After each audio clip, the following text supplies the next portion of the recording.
Welcome back to Yard Dog Digest.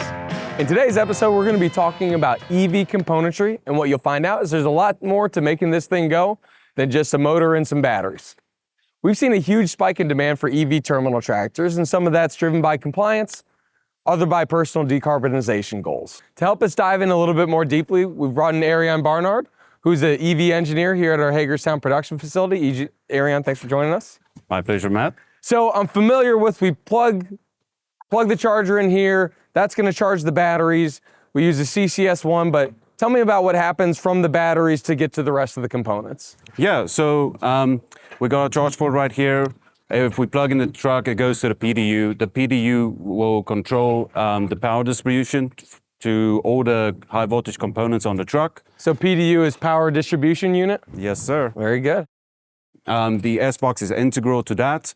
And the S-Box is this black box right here? Little black box right here. Okay, so what are all the components that it's thermally managing? Is it just the batteries? No, we got heat pumps on this, we got coolant pumps, various different high voltage components that needs thermal management. Like you can get a 100-degree day and you can get a in the minus day, and the S-Box needs to manage all of that. So that's how integral that part is. Now, does that include making the operator comfortable, or is that a separate system?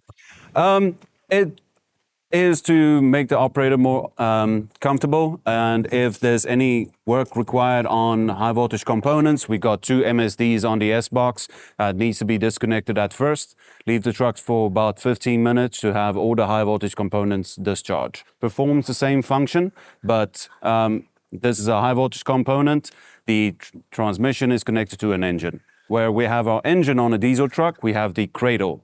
And like you mentioned earlier, this is part of what is assembled in Birmingham and then shipped to Autocar Hagerstown. Just like our engines? Just like our engines. Okay, and then a lot of the components like the cab tilt pumps here, that looks the same. Shocks are obviously the same, hydraulic. Yes. So a lot of that shares the same part numbers with diesel probably, right? Yes, exact same part numbers. What we've done essentially is just rip the engine and transmission out of a diesel and put in EV components. Okay. So Erian, you can see this PDU is not in the way here, so we can see the Cradle a little bit better. So can you kind of talk me through, in this assembly, the Cradle assembly we put together in Birmingham, what do we have at each kind of level of it?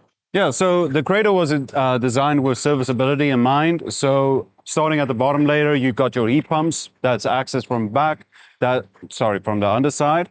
That is protected by a shield. And then you got your inverters and converters in the center levels.